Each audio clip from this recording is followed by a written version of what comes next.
우리 유아가 존재감이 막 생기기 시작했네. 요한계시록 말씀 두 번째 시간입니다. 오늘은 어린 양을 따르는 교회 첫 번째 말씀을 전하도록 하겠습니다. 어제 우리 남자 집사님들과 함께 잠깐 대화를 나눴는데요. 요한계시록 묵상을 어떻게들 하고 계신지 물었는데 매일 성경에 도움말들을 참조하고 계신 분도 계시고 또 성서유년 오디오 해설에 도움을 받는 분들도 계시고 그렇더라고요. 쉽지 않은 요한계시록을 묵상하기 위해서 열심히 찾아보고 도움을 받고 있다는 말씀에 참 감사했습니다. 이번에 묵상을 하면서 언젠가 제가 직접 우리 교인들 상대로 요한계시록을 쭉 설명해 주는 강의를 해보면 좋겠다라는 생각도 하게 됐습니다. 좀 설교가 좀 뒤따라가는 측면이 좀 있죠. 묵상보다도. 근데 먼저 우리가 지나간 이야기이긴 하지만 또 여름에 요한계시록을 만났으니까 잠깐의 구조적인 설명들을 하고 말씀을 한번 나눴으면 좋겠습니다. 서론, 본론, 결론으로 세 가지로 나눈다고 하면 우리 첫 번째 나와 있는 게 예수 그리스도와 관련된 이야기가 1장 9절부터 20절까지 이렇게 예수님에 대한 표현이 나오고, 그 다음에 첫 번째 환상이 바로 7교회에 보내는 편지에 대한 것으로 2장과 3장에 기록되어 있습니다. 본론으로 들어가면 두 개로 나눌 수 있는데, 앞에는 4장과 5장에 있는 하늘 보좌에서 예배드리고 있는 환상, 4장은 보좌에 앉으신 창조주 하나님에 대한 것이 이제 메인이라면, 5장은 어린 양 되신 예수 그리스도를, 구속자 되신 예수님을 더 중점적으로 표현하고 있고요. 그 다음에 7심판 시리즈가 이어지고 있는데 6장부터 16장까지 이어집니다. 인재양, 나팔재앙, 대접재앙. 또 설명을 들으시고 살펴보신 분은 알겠지만 7재앙이 이제 7개 재앙이 계속 이어지는데, 7번째 재앙은 다음 재앙과 연결되어 있습니다. 그래서 인재앙의 7번째 재앙은 나팔재앙이 첫 재앙으로 넘어가는 것이고, 또 나팔재앙 7째 재앙은 대접재앙 첫 번째 재앙으로 넘어가는 것으로 연결되어 있습니다. 그리고 결론은 이제 우리가 향후 이제 또 묵상하게 될 것인데, 악의 세력, 사단의 세력의 멸망에 대한 이야기, 바벨론과 두 짐승과 용을 쫓던 사람들. 여기에는 이제 삼위일체 하나님을 패러디한 악의 삼위일체 이야기가 여기 나오고 있고요. 21장에는 이제 결론적으로 새 예루살렘과 새 창조에 대한 이야기, 첫 에덴에 대한 회복에 대한 이야기, 하나님의 비전을 보여주고 있고, 어린 양의 신부는 이제 교회를 상징하죠. 새 하늘과 새 땅의 주인공이 바로 교회입니다. 그래서 이렇게 서론, 본론, 결론을 나눌 수 있고, 그냥 간단하게 얘기하면 서론은 교회, 지상교회 이야기고, 본론은 심판 이야기를 하면서 천상의 교회 이야기를 같이 하고 있고, 결론은 이제 종말에 관련된 이야기라고 볼 수 있습니다. 근데 우리가 이제 오늘 살펴볼 말씀은 두 번째 환상에 해당되는 하늘 보좌에서 예배드리고 있는 천상의 이야기, 그리고 6장부터 16장까지 우리가 묵상했던 보좌로부터 시작된 심판 시리즈 이야기가 나오고 있습니다. 근데 우리가 이제 한번 좀 이 묵상을 하면서 성경 읽으면서 꼭 기억해야 될 것들이 있는데, 먼저 보좌가 어떤 의미가 있는가? 하늘 보좌가 네 가지 의미를 이야기하는데, 하나님의 보좌는 계시와 통치의 근원이 된다는 것, 그리고 영적 전투를 진두지휘하는 곳이라는 것, 그 다음에 기도 이야기가 계시록에서 계속 나오는데 성도들의 기도가 하나님께 상달됩니다. 그래서 거기에서 어전 회의가 이루어집니다. 그 기도에 대해서 어떻게 반응할 것인가. 그리고 심판이 시행되는 것도 하늘 보좌라는 거죠. 자, 근데 재앙 시리즈에서 우리가 기억해야 될 이야기인데 뭐냐면, 인재앙, 나팔재앙, 대접재앙 세 세트의 7심판이 기록되어 있는데, 오해하지 말아야 될 거는 이 심판들이 시간 순서대로 하나씩 다 이루어지는 이야기가 아니라는 거예요. 심판에 대한 이야기인데 이것을 다양한 각도에서 입체적으로 설명하기 위해서 세 세트의 심판 이야기를 보여주고 있는 것이지, 이 재앙이 다 하나하나 시간 순서로 혹은 어떤 사건이 이것에 해당된다 이렇게 해석할 수 없다는 것이 이제 주류의 우리 기독교의 해석입니다. 근데 사실 이게 순서대로 기록되어 있는 데다가 그렇죠? 워낙 또 다르게 표현되어 있기 때문에 이 수많은 심판들이 계속해서 일어나는가 보다 이제 이렇게 이해하게 되잖아요. 그렇죠? 또 하나는 이 구조 속에 무슨 일이 일어나냐면 여기 나와 있는데요. 그렇죠? 구조 속에 막간이라는 게 있어요. 계시록을 이해하는 데 있어서 가장 중요한 건 뭐냐면 계속해서 이어지는 심판 시리즈의 뭔가 재앙들에 우리가 주목하게 되는데 재앙과 재앙 사이에 있는 뭐가 막간이라고 하는 이 내용을 읽는 것이 더 중요합니다. 저도 뭐 이번에 계시록을 공부하고 읽기 전에는 계시록을 그냥 순서대로 읽으니까 그냥 쭉 읽었는데 진행해 나가다가 6번째 재앙에서 7번째 재앙으로 넘어가기 전에 막간이 계속 등장을 하거든요. 이게 5개의 막간이 등장합니다. 내용이 많죠. 7장, 10장, 11장, 12장, 13장, 14장. 요한계시록에서 진짜 우리가 중요하게 읽어야 될 본문은 바로 이 장들이에요. 오늘 우리가 살펴보려고 하는 것은 7장, 교회의 미래와 관련된 이야기입니다. 그리고 두 증인의 이야기가 나오는 게 교회의 사명, 10장과 11장의 이야기고요. 12장, 13장, 붉은 용과 두 짐승, 악의 세력에 대한 이야기가 나오고 교회의 승리가 14장에 기록되어 있다는 거죠. 그래서 좀 더 심판에 대해서 우리가 막 주목해보고 막 무서워할 게 아니라 더 주목해봐야 될 것은 뭐냐면 이 막간에 해당되는 장들의 의미. 이 막간은 어떤 의미를 갖고 있어요? 그 심판이 시행되는 가운데 교회는 어떤 모습인가를 말하고 있는 겁니다. 교회.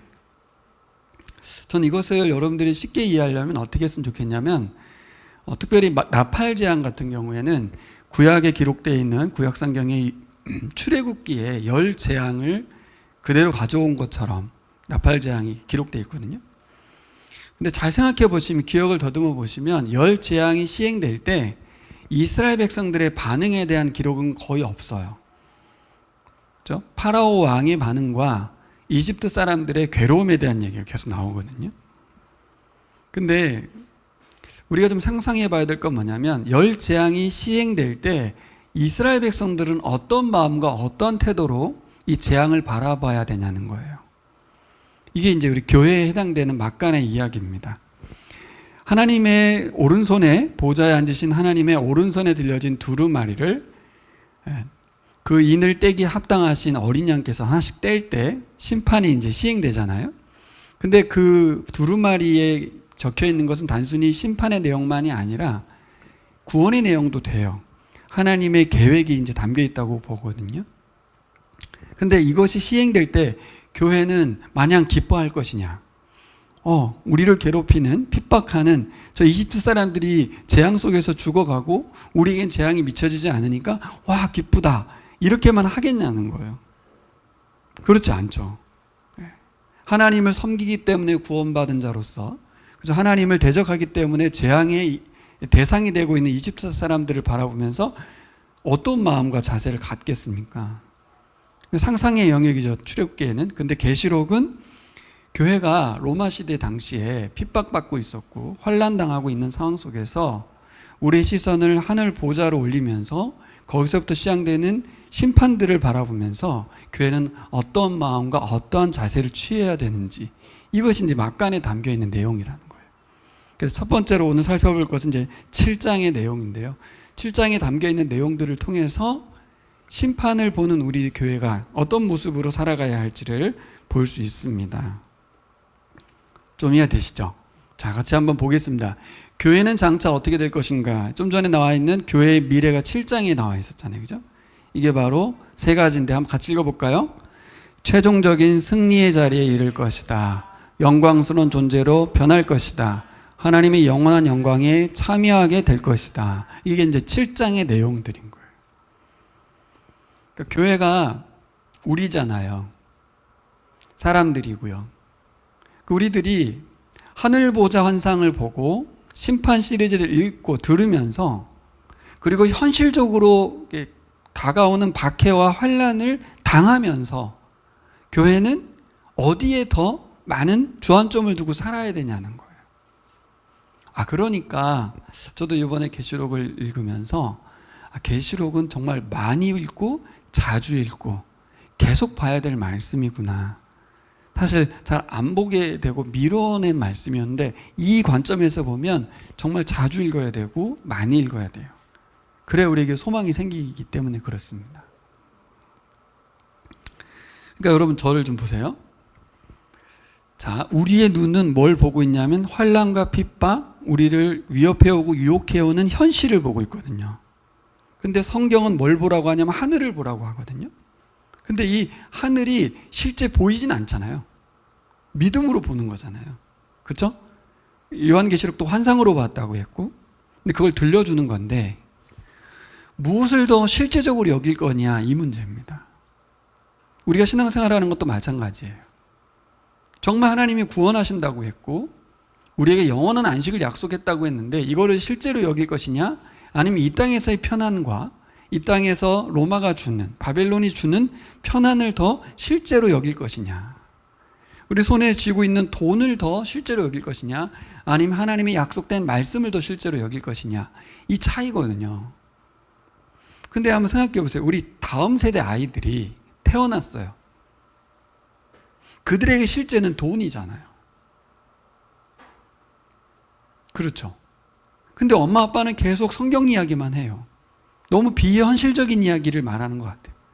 요한계시록에 있는 약속의 말씀을 붙든다고 말하는 걸 보면 너무 비현실적이고 초현실적인 이야기만 하는 것 같아요. 결국 실제로 우리에게 다가오고 있는 이 핍박과 환난과 유혹들을 더 확실하게 믿고 갈 것이냐, 우리 위협하잖아요. 힘을 길러야 한다고, 세력을 규합해야 된다고, 그래야 승리할 수 있다고 로마는 말하는데 아니라고. 성경에서는 어린 양의 길을 따라야 한다고. 이렇게 낮아져야 되고 섬겨야 되고 고난을 받고 이겨내야 되고. 고난을 받고 이겨내는 건 뭐예요? 참는 거잖아요. 고난을 당하는 거잖아요. 그게 이기는 거라잖아요. 세상하고 다른 말을 하고 있거든요. 근데 이 말을 우리 아이들에게 해주면 지는 게 이기는 거야. 참아야 돼. 손해보는 이유는 왜 그러냐면 진짜는 하늘에 있거든. 이 말을 아이들이 받아들이겠냐는 거예요, 지금. 근데 요한계시록을 읽는 우리 성도들이 이것을 뜬구름 잡는 이야기가 아닌 실제 이야기로 가져오려면 이게 어디서 펼쳐져야 되냐면 일상에서 펼쳐져야 됩니다. 그냥 성경을 읽고 이야기를 전달되는 게 아니라 실제 살아가는 삶 속에서 요한계시록의 내용들을 믿는다면 그것을 진짜 살아낼 것이냐. 근데 초기 기독교는 살아낸 거죠. 박해를 넘어서 순교 당하면서까지 죽음을 두려워하지 않으면서 고난을 당하면서도 신앙을 잃지 않고 포기하지 않았죠. 로마 황제에게 엎드리라는 것을 거절했다는 거잖아요. 그죠? 오늘 말씀 7장을 살펴보면서 또 5장과 6장, 4, 5, 6, 7장을 살펴보면서 이 시대를 살아가는 우리들이 얼마나 이 성경의 말씀을 실제화시킬 수 있느냐는 우리에게 달려있는 숙제인데, 일단 먼저 내용들을 살펴보면서 하나하나 한번 마음에 새기고 결단했으면 좋겠습니다. 자, 재앙 시리즈 읽어갈 때 꼭 필요한 관점이 바로 4장과 5장과 연결해서 보는 거거든요. 왜냐하면 그 보좌에 앉으신 하나님과 어린 양에 의해서 이 심판이 시행되기 때문에 4장과 5장의 이야기를 항상 머리에 두고 뒤를 다 읽어야 된다는 거예요. 그래서 앞에 지상교회 7개 이야기 사이에 4장과 5장이 있는 이유는 단순히 그냥 기록되어 있는 게 아니라 우리의 시선은 항상 하늘을 향하고 있어야 된다는 거죠. 4장 3절 같이 보겠습니다. 같이 읽어요. 그 보좌의 둘레에는 빛쪽과 같이 보이는 무지개가 있었습니다. 하늘 보좌 뒤편에 무지개가 떠 있었다는데 이것은 뭘 상징해요? 노아 언약을 상징합니다. 하나님의 약속을 상기하는 거죠. 그래서 이 4, 5장에 있는 무지개 언약, 하나님의 약속을 계속 상기하지 않으면 6장과 16장에 있는 심판에 대한 이야기를 읽을 때 두려움만 앞서는 거예요. 항상 이 4, 5장에 있는 약속의 말씀을 붙들고, 그래서 어린 양을 따르는 교회는 심판의 대상이 아니잖아요. 그렇죠? 오히려 이 6장과 16장을 보면서 위안과 격려를 얻어야 된다는 거예요. 하나님의 약속이 우리에게 시행될 것이고, 그 약속은 두 가지거든요. 하나는 하나님을 대적하는 자는 심판받는 거고, 어린 양의 길을 따르는 사람들은 구원에 이른다는 거거든요. 그 성도가 된 우리 교회는 구원에 이른 사람들, 심판에서 제외된 사람들이거든요. 아까 제가 예를 든 것처럼 이게 요한계시록이 미래의 일이라고만 생각하기 때문에 현실적이지 않으니까 현실이었던 출애굽기 장면을 생각하면서 계속 묵상하면 좋을 것 같아요. 이스라엘 백성들, 히브리 민족들이 노예로 살면서 열 재앙이 그죠? 이집트 땅에 막 펼쳐지고 있는 장면을 보고 있는, 그래서 현실적으로 맞닥뜨리고 있는 사람들의 시각으로 보라는 거죠. 그렇게 볼 때 우리의 모습들, 하나님의 약속을 믿고 구원을 얻은 사람들로 살아가는 모습으로 볼 필요가 있습니다. 자, 일곱 교회가 살아가는 세상. 이제 일곱 교회는 전 세계 교회, 모든 교회를 대표하는 게 아니에요. 그죠? 지상교회. 거기에는 칭찬받는 교회도 있었고 질책받은 교회도 있었습니다. 뭘 말해요? 모든 교회가 다 하나님께 충성된 교회는 아니었어요. 그러나 교회입니다. 교회가 뭐예요? 주님이 돌보시고 계시고 주님이 주관하고 계신 공동체라는 거 잊지 말아야 돼요. 우리 교회는 질책받은 라오디게아 같은 교회니까 주님이 버렸다 이렇게 말할 수 없는 것이죠. 그 일곱 교회도 이 뒤에 있는 천상의 예배의 장면을 보면서 심판을 바라봐야 된다는 거예요. 온갖 박해와 핍박 속에서 살아가고 있는데 이 사람들의 심정은 뭐냐면 하늘이 무너져 내려가는 것 같은 고통을 받는 거예요. 하늘이 무너져 내린 것 같다. 요즘 뭐 폭우가 내리는 것만 봐도 하늘이 구멍이 뚫린 것 같다는 생각을 하는, 농작물 피해를 보고 소가 막 떠내려가고 막 이런 걸 보는 사람들의 그 심정이 엊그저께 느껴지더라고요. 하늘이 무너져 내린 것 같은 상황 속에서 하나님이 주신 대안은 뭐냐면 하늘을 소망하는 사람들로 살아가라는 거죠. 하늘이 무너졌는데 진짜 하늘, 지상에 있는 지구의 하늘이 아닌 하나님이 계신 그 하늘을 바라보라는 것이 이 막간의 내용입니다. 눈을 열어보면 일곱 교회는 하늘이 무너지는 것 같은 핍박과 박해 속에 있지만 사실은 하나님 나라 소속이라는 것, 우리는 이 땅에 속한 자들이 아닌 하늘 소속이라는 것을 기억하라는 거예요. 그러면서 질문은 뭐냐면 바벨론에 포위되어 있는 로마 사회 속에서, 압박 속에서, 박해 속에서 살아가는 이 교회가 바벨론에 투항하지 않으면서 바벨론 안에서 존재할 수 있을 것인가 하는 거예요. 그냥 살아남는 정도가 아니라 바벨론 안에서 진정한 교회로 살아갈 수 있을 것이냐, 이 문제입니다. 전에도 제가 한번 말씀드렸지만 고3을 졸업하고 대학을 갈 때 대학생들을 올라가는 그리스도인들이 두려움이 있거든요. 세상 가면 내가 술의 유혹, 또 담배 피는 거, 유흥의 유혹들, 그걸 어떻게 이겨내지? 이게 이제 위축되지 않고, 그죠? 영향력 있는 이 정도가 아니라 그들의 어떤 공격을 어떻게 방어하지, 이 생각만 하는 거예요, 계속. 로마 시대 당시의 교회가 방어에 대해만 급급한 게 아니라 어떻게 진정한 교회로서 살아갈 것인가, 이게 굉장히 중요한 거거든요. 그 힘이 어디로부터 와요? 하늘 보좌에 계신 하나님과 그 어린 양께 예배드리는 이 장면을 통해서 힘을 얻는 겁니다. 이게 오늘날 우리 다음 세대나 우리 교인들에게도 방법은 이거밖에 없어요. 어떻게 세상을 이길 수 있느냐? 우리가 하늘에 속한 자들이고 하나님께 예배드리는 그 장면들을 보면서 힘을 얻어야 된다는 거예요. 제가 드릴 수 있는 건 아닌 것 같아. 우리 성도들이 실제로 4장과 5장을 읽으면서 그것이 우리에게 영향력이 있도록 해야 돼요. 그렇죠? 제가 해줄 수 없는 것들입니다, 실제로. 왜냐하면 각각 다른 환경 속에서 처해 있고 각각 전투하고 계신 여러분들이기 때문에 여기서 내가 무너질 것인가, 여기서 타협 볼 것인가, 그렇죠? 여기서 그냥 포기할 것인가, 모두 어디서 판가름 나요?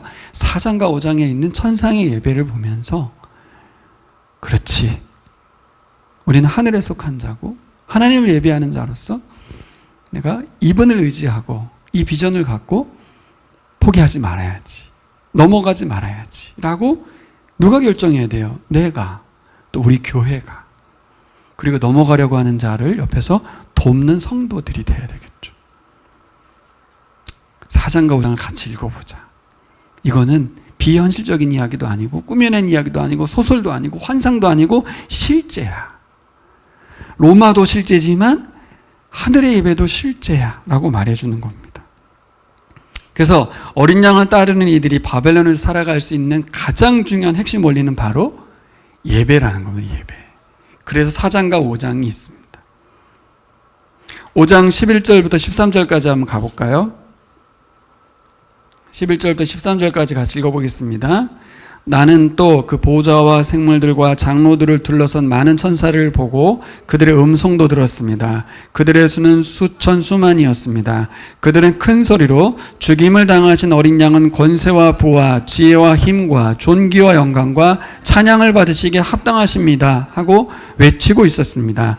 나는 또 하늘과 땅 위와 땅 아래와 바다에 있는 모든 피조물과 또 그들 가운데 있는 만물이 이런 말로 외치는 소리를 들었습니다. 보좌에 앉으신 분과 어린 양께서는 찬양과 존귀와 영광과 권능을 영원 무궁하도록 받으십시오. 그러자 네 생물은 아멘 하고 장로들은 엎드려서 경배하였습니다. 네. 네 생물이 하나님을 찬양하고 천상에서 24장로들과 온 우주가 하나님을 예배하고 있다는 이 기록. 이것을 그냥 보았다라고 끝나는 게 아니라 이 찬양과 예배를 계속해서 드리고 있는 성도들을 말하고 있습니다. 그래서 요한계시록에는 이런 찬송과 노래가 총 9개가 나온다고 해요. 근데 이 노래가 한번 잘 생각해 봐야 될 게 뭐냐면 그냥 흥얼거림의 노래가 아니라는 거예요. 노래라는 게 우리가 기분 좋을 때 막 흥얼거리는 거잖아요. 그죠? 근데 여기 요한계시록의 노래는 그런 노래가 아니고 박해받는 상황에서 절망 가운데에서 절박하게 구원을 호소하는 하나님의 현존하심과 구원을 호소하는 외침이라는 거죠. 그게 다른 노래라는 거예요. 완전히 차원이 다른 노래. 지금 이곳에 하나님의 정의가 시행되기를 바라는 탄원이라고 말합니다. 그러니까 노래가 달라지죠. 예배를 통해서 억압받는 신자들을 더 이상 바벨론에서 두려움에 사로잡혀 있는 그런 제자가 아니라 그 로마의 체제를 당당히 거부하고 예수님의 제자들로 변화시키는 게 바로 예배라는 거예요. 그래서 예배가 그리스도인들을 제자로 변화시킨다 이렇게 말해요. 읽어볼까요? 예배가 그리스도인들을 제자로 변화시킨다. 이게 무슨 뜻일까요? 예배가 제자로 만든다. 이것을 어떤 분이 이런 비유를 썼습니다. 미국에 가면 여러분 흑인들이 부르는 영가라는 게 있죠. 흑인 영가라고 하잖아요. 이 흑인 영가는 출애굽기 15장에서 파생됐다고 해요. 영감을 받았던 흑인 노예들이 영가를 부르면서 출애굽이라는 테마를 빌려서 노예제도와 맞섰던 그게 흑인 영가라고 해요. 자, 여러분 이 출애굽기 15장의 이 동일한 이 단어와 텍스트를 사용해서 백인들의 노예제도를 미묘한 방식으로 저항했던 노래가 바로 흑인 영가라는 거예요. 저항을 넘어서 노예제도를 전복시켰죠. 무너뜨렸습니다. 그래서 하나님 나라에 더 가까운 흑인 공동체를 세웠다는 거예요. 뭐가? 흑인 영가가 그렇게 했다는 거예요. 그래서 하워드 셔먼이라는 사람이 이런 말을 했습니다. 노예는 주인이 망쳐버린 종교를 구원하는 일에 나섰다. 놀랍죠? 흑인 영가를 부르면서 진짜 기독교, 진짜 예수 그리스도교를 만들어냈다는 거예요. 왜냐하면 백인들은 성경을 가져와서 노예제도를 합법화하면서 성경이 노예를 승인하고 있다라고 막 가르쳤거든요. 근데 동일한 텍스트를 들으면서 노예들은 영가를 부르면서 거꾸로 이 말씀의 원리를 거꾸로 실현해냈다는 거예요. 이 원리가 로마 시대의 이 노래에 담겨 있다는 겁니다, 여러분. 이 비유가 저는 확 다가오더라고요. 그러니까 역사 가운데 실제로 만들어낸 거 아닙니까? 그렇죠? 예. 흑인 영가를 통해서 노예 제도를 거꾸로 원래 하나님의 뜻은 노예제도를 승인하는 게 아닌데 흑인들이 계속 백인들의 설교를 들으면서 로마의 막 유혹과 그들의 말씀들 진리라고 말하는 것들을 들으면서 거꾸로 요한계시록의 말씀의 노래를 외치면서 뒤집어 엎어버린 거예요. 이게 우리에게도 적용되기를 소망합니다. 그래서 요한계시록에 있는 이 고백들 있잖아요. 하나하나의 고백들을 읽고 선포하고 노래하는 것이 중요하구나.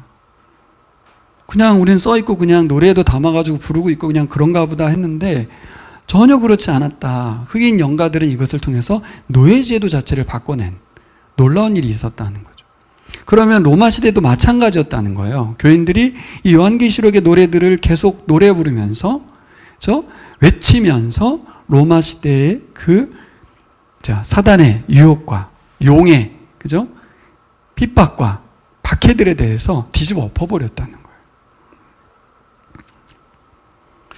당시에 로마 역사가 타키두스라는 사람이 기록에 의해서 뭐라고 되냐면 네로 황제가 아청꾼들에게 둘러싸이는 모습을 이렇게 묘사했다고 해요.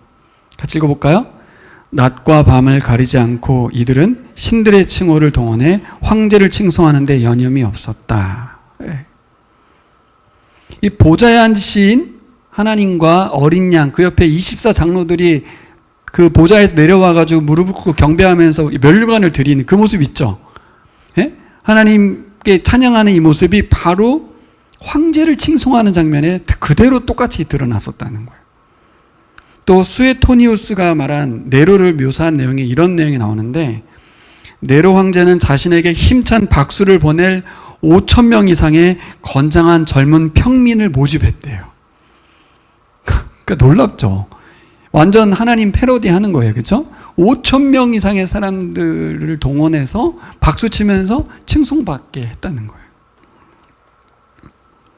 그러니까 이 4장, 5장에 나와 있는 하늘 보좌의 찬송, 예배를 연상케 하는 일이 로마 시대에 있었다는 거예요. 자, 이렇게 예배라고 하는 것이 정치적인 문제였어요. 놀랍죠. 당시에 그리스도인들이 예배를 드린다는 것은 로마 황제를 반역하는 일이었다는 거예요. 지금 이제 중국에서, 베트남 같은 데서, 시리아 같은 데서 공산권 국가에서 예배 드리는 것은 국가에 저항하는 것이고 목숨 걸어야 될 일이었다는 거죠. 그럼에도 불구하고 예배를 드리면서 그 노래를 부르면서 그 국가를 뒤바꿔낸 것이 바로 초기 교회의 모습이었다는 거예요. 지금이야 우리가 자유롭게 마음껏 노래하고 예배하고 있지만 그래서 예배의 의미가 크게 무게감 있게 다가오진 않지만 요한계시록의 상황을 통해서 우리가 다시 예배의 무게감을 회복하는 것 같아요. 예배가 정치적인 이야기였어요. 누가 왕이냐 하는 거예요. 예수가 왕이라는 거죠. 로마 황제가 아니라는 거예요.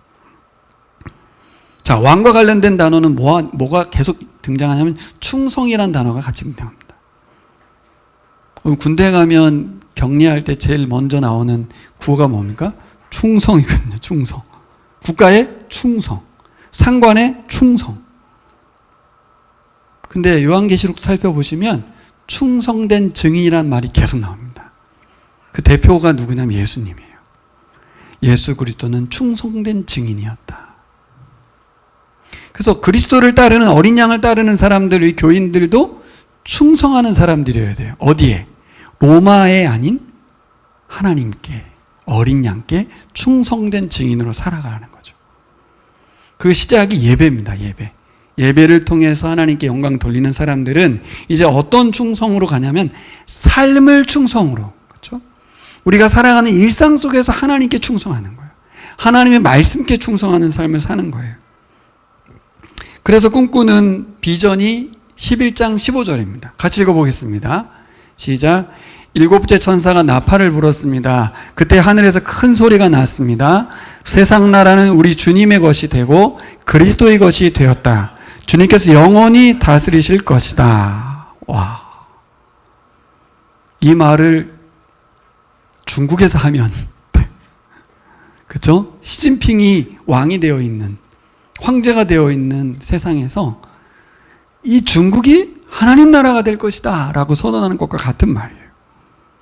어마무시한 고백이죠. 찬송입니다.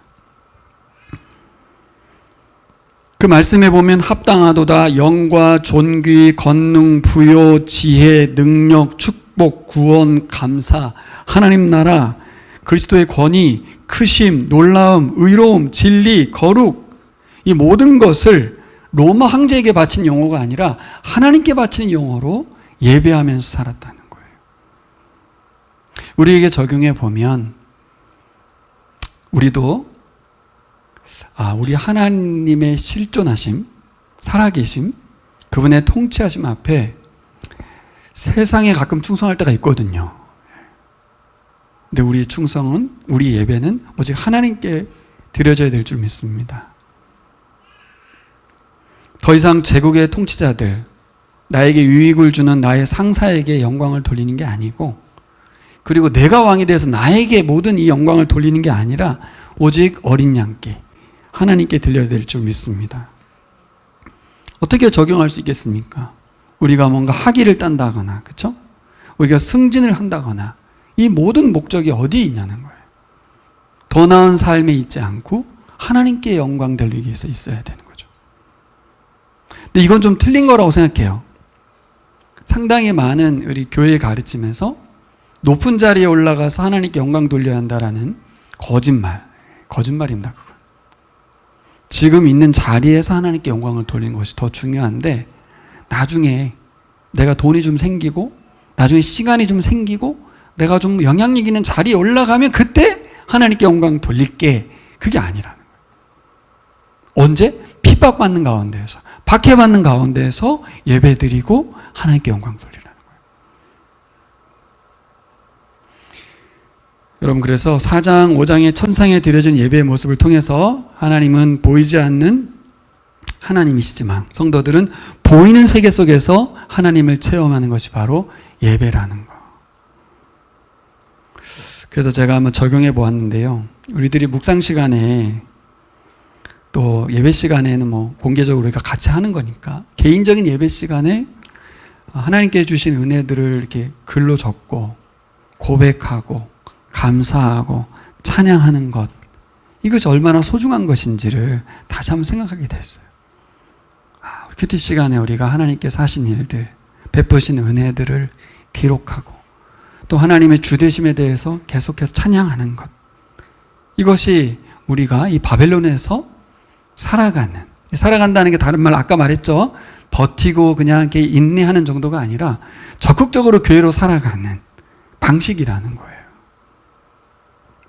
그래서 묵상의 시간이라는 것이 얼마나 소중하고 중요한 일인지. 우리는 은혜 받기 위해서 묵상을 하지만 예배하기 위해서 묵상을 해야 될 줄 믿습니다. 그래서 성소연이호는 개인 예배라고 그래서 불렀던 것 같아요. 두 번째로 우리가 생각해 볼 건 6장인데 6장. 자, 6장으로 넘어가면 이제 인재양이 시작되잖아요. 그렇죠? 두려움이 아닌 담대함으로. 6장은 두려움이 막 오잖아요. 근데 인재양을 보면서 우리가 아까 말한 대로 우리는 심판의 대상이 아니기 때문에 우리는 두려움이 아닌 담대함으로 살아갈 수 있습니다. 6장에 보면 내 생물이 돌아가면서 오라 오라 외칩니다. 전쟁과 기근으로 인한 경제적 환란이 있고요. 지진과 또 우리나라가 현재 당하고 있는 폭염과 폭우들, 자연재난으로 인해서 고통들이 펼쳐지는 것을 인재양을 통해서 보여주고 있습니다. 근데 이거는 어떤 특별한 시기와 사건을 말하는 게 아니라 인류 전체가 사실 이 재난들을 계속 당해왔죠. 즉 우리나라도 당했죠. 그렇죠? 그러니까 잘 생각해 보시면 여러분, 이 재앙이라는 게 하나님으로부터 오는 게 아니에요. 하나님이 재앙을 내리시는 게 아니에요. 그럼 뭐예요? 인류가 스스로 당하고 있는 거죠. 그렇죠? 왜요? 하나님을 대적하기 때문에, 하나님을 주로 섬기지 않기 때문에 우리가 스스로 심판을 자초하고 있는 것입니다. 스스로 자멸하고 있는 거예요. 그래서 재앙 시리즈를 잘못 보면 하나님이 심판하신다는 말이 하나님이 그들을, 그죠? 막 징계하시고 막 진노하시는 것만으로 해석할 수 있는데 진노를 스스로 당하는 거예요. 누가 폭염과 폭우를 몰고 왔는가? 하나님을 대적하고 죄진 인간이 자연세계를 망가뜨려 놨기 때문에 당하는 거예요. 그럼 반대로 하나님을 예배하는 우리들은 어떻게 하는 게 예배하는 거예요? 이 자연세계를 회복시키는 것이죠. 회복시키는 거. 어떻게 회복합니까? 자연보호운동이 아니라 하나님을 주로 섬기면서 예배하는 가운데 생태계를 회복시키는 일에 우리가 헌신해야 된다는 거예요. 그래서 이번에 인터서브라고 하는 선교단체를 보니까 생태계 선교사도 파송하더라고요. 야, 이건 진짜 발상의 전환인데 조셉 선교사님이 그렇게 썼어요. 우리 선교단체에서 타문화권 선교에 직접적인 말로 복음 선교사가 아닌 생태 선교사를 세우고 파송하는 일이 어찌 쉬웠겠느냐. 반대도 많았다는 거예요. 이게 말이 되냐? 이게 선교사가 맞냐라는 거예요. 근데 이제 깨어나는 거예요. 아, 진짜 선교사가 단순히 말로 전하는 복음 전하는 선교사만이 아니라 모든 곳곳에 선교사가 파송될 필요가 있고 우리는 그것에 협력할 필요가 있다는 거죠. 깨어난다는 거예요. 예배를 드린다는 것은 바로 이렇게 삶의 현장으로 들어가서 직접적으로 하나님을 예배하는 것까지 연결되어 있습니다. 주일날 11시에 하나님을 노래하는 것으로 예배가 끝이 아니라 어떻게 하는 것이 그 자리에 가서 그곳에서 하나님을 예배한다는 건 뭐예요? 자기의 재능과 은사를 거기에 쏟아붓고 인생 전체를 쏟아부으면서 회복을 위해서 노력하는 거예요. 이게 진정한 예배입니다. 실제로 요한교실의 예배는 어땠어요? 그렇게 모여서 같이 예배한 자들, 하나님의 주되심을 노래하고 끝난 게 아니라 각각의 삶의 현장으로 가서 싸웠잖아요. 어떻게 싸웠습니까? 여기 보면 이런 내용들이 나와요. 유진 피터슨이 그런 말을 했습니다. 초기 300년간 그리스도인들이 가장 선망한 이미지는 순교자였다고 해요. 예수 그리스도를 믿음으로 해서 목숨을 던진 분들. 근데 민망하지만 오늘날 그리스도인들이 선망하는 이미지는 운동선수, 백만장자, 영화배우 이런 존재들이라는 거예요. 그리스도를 위해서 희생하고 섬기고 어린 양의 길을 따르는 자들이 우리의 선망의 이미지가 아니고 손흥민 같은 선수가 되는 거라는 거죠. 주식을 해서 워런 버핏처럼 돈 많이 버는 그런 것이 우리에게 선망의 대상. 영화배우, 연예인이 되는 거. 아이돌 가수가 되는 거. 그런 게 그리스도인들에게도 똑같이 선망의 대상이 되어 있는 시대라는 거예요. 우리가 아는 마틴 루터 킹 목사님이 그런 말을 하셨어요. 예수님을 따르고 그리스도를 따라가다 보면 어떤 일이 벌어질 수 있다는 거예요. 직장을 잃어버릴 수도 있다는 거죠. 그리고 우리 아이들이 우리에게 물어볼 수 있다는 거예요. 왜 아빠는 자꾸 감옥을 가야 해? 라고 물을 수 있다는 거예요. 어떻게 하면? 그리스도인으로 살아가는 삶은 그렇다는 거예요. 그 아이에게 당당하고 담대하게 이 길을 계속 걸어야 한다고. 우리가 직장을 잃을지라도, 경제적인 피해를 볼지라도 어린 양의 길을 따라야 한다고. 이 시대에 설득이 될까요? 설득이 될까요? 그래서 4장과 5장에 있는 이 천상의 예배, 이것이 우리에게 실제로 믿어지고 손이 잡히지 않는다면 말할 수 없어요. 살 수도 없고 말해줄 수도 없어요. 수아야, 이레야, 수빈아, 어린 양의 길을 따르는 것이 하나님의 뜻이야. 우리가 돈을 잃을지라도, 왕따를 당할지라도 예수님이 간 길을 따라가는 것이 하나님께서 말씀하시는 이기는 자야. 설득이 될까? 설득으로 되진 않겠죠. 뭘로 되겠습니까? 결국 우리가 천상의 예배를 실제로 우리가 붙들 때 가능한 거라고 생각해요. 나중에 깨달을 수 있겠죠. 본인들이 요한계시록을 붙들 때. 그렇죠? 이렇게 적용했으면 좋겠어요. 자, 그리고 우리가 오늘 7장 말씀 잠깐 보고 마치겠습니다. 7장 1절에 보면 환난 중에도 어린 양을 따르는 교회의 모습이 나옵니다. 천사 넷이 땅에 네 모퉁이에 서서 땅에 네 바람을 통제합니다. 어떤 의미예요? 이것은 하나님의 보호가 완성될 때까지 재난을 막는 역할을 하는 걸 보여줘요. 네 천사 말고 또 다른 한 천사가 나오죠. 그래서 하나님의 도장 가지고 와서 땅과 바다를 해하는 권세를 받은 네 천사에게 외치죠. 하나님의 종들의 이마에 도장 찍을 때까지 재난이 오는 것을 막습니다. 이 말씀은 에스겔서 9장에 있는 내용을 가져온 거거든요. 에스겔서 9장에 뭐가 나오냐면 예루살렘이 바벨론의 침략으로 파괴되기 직전에 우상숭배가 극심했던 그때 예루살렘에서 우상숭배 때문에 슬퍼하고 심한 사람들에게 도장을 찍었거든요. 그 내용 그대로 가져온 거예요. 뭐 어떻게든 이건 상징적인 이야기인데 결국 로마의 유혹에 넘어가서 우상숭배, 그죠? 그리고 돈에 넘어가고 신앙을 내려놓고 이런 자들이 아닌 끝까지 견디는 자에게 하나님이 도장을 찍는다는 말을 통해서 뭐예요? 그리스도인들을 끝까지 보호해내시고 가려내시겠다는 거예요. 뭐예요? 하나님의 인을 받은 사람들은 우리 표어로 잡아 있는 것처럼 하나님을 향하여 신실하게 사는 사람들. 그 사람들에게 도장을 찍으라고 말했습니다. 그 사람들은 뭐예요? 보호를 받아요. 이 심판 가운데에서. 뭐와 연결시킬 수 있습니까? 어린 양의 피에 좌우 문설주 인방에 피를 바른 자들. 출애굽을 생각할 수 있죠. 그 10재앙에서 마지막 재앙인 장자 재앙을 피할 수 있는 비결은 딱 하나밖에 없었어요. 뭐예요? 어린 양의 피를 바르는 거예요. 히브리인들이 한 게 뭐가 있습니까? 어린 양의 피를 바르는 것밖에 없었어요. 뭐요? 대속을 믿는 거고요. 그 대속의 행위를 상징적으로 하라는 걸 했을 뿐이에요. 그리스도의 대속을 믿은 거고요, 우리가. 그리고 예수의 보혈의 피를 인해서 우리가 죄사함 받았다는 걸 믿는 거예요. 교회가 한 게 뭐 있습니까? 사실 우리가 그리스도인으로서 한 게 뭐가 있어요? 지금까지 뭔가 한 것 같은데? 나 많이 했는데? 사실 히브리인들이 한 게 뭐가 있어요? 그 예수님께서 하신 말씀대로 순종했을 뿐이에요. 그래서 오늘 보면 어린 양의 피에 옷을 빨아라 그러거든요. 그 빤 사람들이 그 옷이 무슨 색깔로 변합니까? 흰색으로 변해요. 빨강색이 아니고. 상징적인 의미죠. 어린 양의 피에 옷을 빨았다는 말이 뭐겠어요?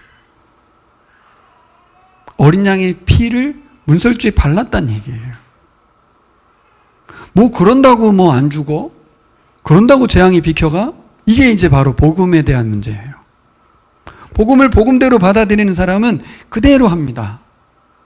근데 똑똑한 지혜 있는 자들은 뭐 그런다고 무슨 일이 일어나겠어? 문설주에 피 안 바른 사람은 끝나는 거예요. 실제로 출애굽기가 그걸 보여주지 않았습니까?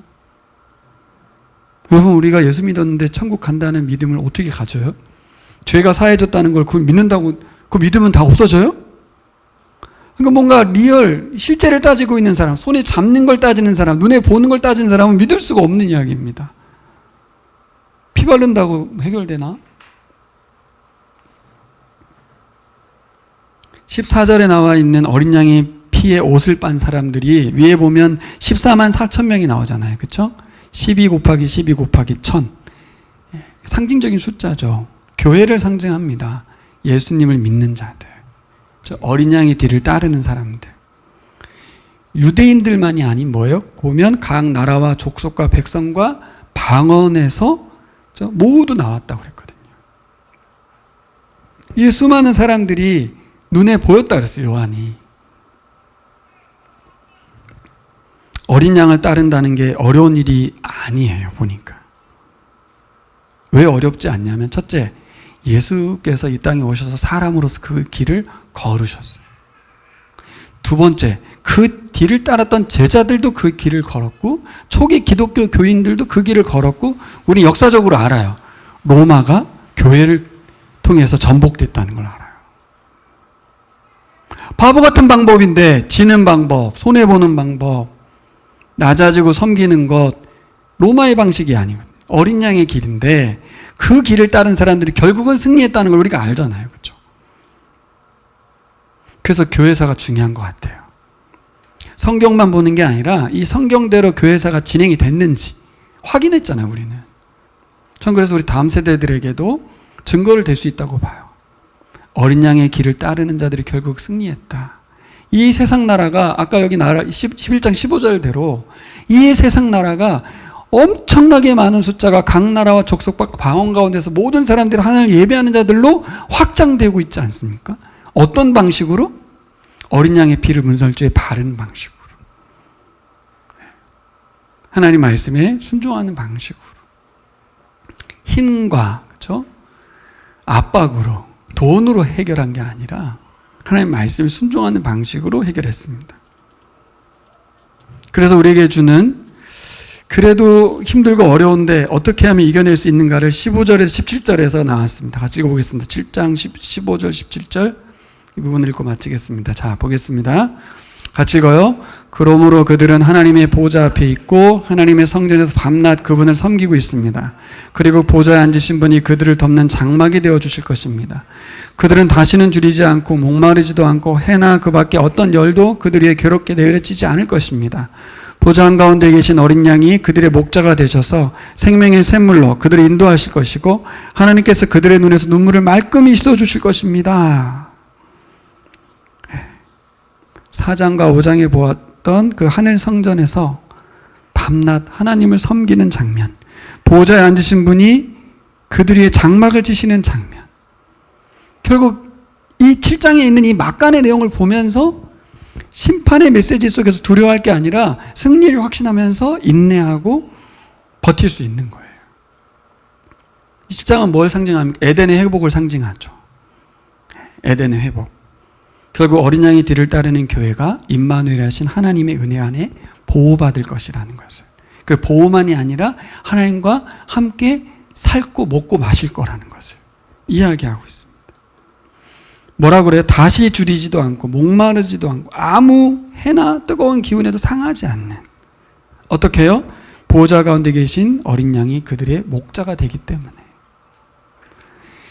이게 그냥 말씀으로 그칠 것인가 아니면 실제가 될 것인가 하는 우리의 믿음에 달려 있습니다. 정말 예수께서 우리와 함께 하시기 때문에 다시는 눈물을 흘리지 않는 일이 일어날 거다. 전 여기에서 좀 생각해 봤어요. 이게 미래의 일이라면 버티기 힘들었을 것 같아요. 근데 초기 교회를 생각해 보면 로마로부터 박해를 받고 많은 직장을 잃어버리고 경제적인 피해를 보고 또 로마 시민이 되려면요 황제 숭배를 해야 돼요. 그렇지 않으면 로마 시민 자격도 이탈돼 버려, 없어져 버려요. 그 자녀들은 아빠 왜 우리가 로마 시민이 아니야, 나 로마에서 태어났는데 예수 믿기 때문에 그래. 얼마나 힘듭니까?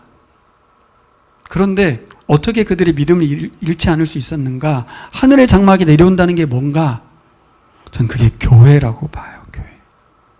실존하는 교회 공동체의 성도들 간에 눈물을 닦아주고 위로해주고 격려해주고 자신들의 밭을 팔아서 돈을 나눠주고 부자들이 와서 모든 것은 내 것이 아니고 다 나누고 그 공동체가 나중에 하늘 보좌에 있는 그냥 환상의 천국이 아니라 여기가 하나님 나라인 것을 보여줬기 때문에 카타콤 그 지하 동굴에서도 교회로서 살아갈 수 있었던 것이죠. 신앙을 잃지 않을 수 있었어요. 승리할 수 있었어요. 어떻게? 이 계시록의 말씀을 살아냈기 때문에. 결국 우리 계시록의 말씀이 그냥 성경에 기록된 말씀, 옛날에 요한에게 보여줬던 미래의 비전을 보여준 것이 아니라 지금 여기에서 하나님이 주인 되실 때 그리스도를 따르는 어린 양을 따르는 성도가 되었을 때 어떤 삶을 살 거냐는 거예요. 세상 부러워하면서 사는 게 아니라 성도를 사랑하고 격려하고 위로하면서 서로가 눈물을 닦아주면서 굶주리지 않게 하면서, 물론 세상처럼 호가호위하고 뭐 이렇게 웰빙은 아니지만 그래도 굶주리지 않으면서 그 찬양하고 예배하면서 기뻐하면서 여기 나와 있는 쉼을 누리며 살아갈 수 있는 줄 믿습니다. 또 하나 소망이 하나 있었다면 인재양 중간에, 그죠? 5째 재앙 끝나고 나서 6째 재앙 사이에 뭐가 나옵니까? 하늘 보좌에 순교자들이 기도하는 내용이 나와요. 주님, 어느 때까지 저 땅에 있는 사람들이 고난 가운데 있는 것을 그냥 지켜만 보시겠습니까? 라는 탄원의 기도가 나오거든요. 땅에 있는 교회는 계속 핍박 가운데 있는데 고통받는데 우리끼리만 살아내고 있는 줄 알았는데 뭐예요? 천상에 있는 교회의 그 순교자들이 하나님께 탄원하고 있다는 거예요. 하나님의 정의가 언제쯤 실현됩니까? 라고. 그 글을 읽으면서 그 기도를 들으면서 지상교회는 힘을 얻는 거죠.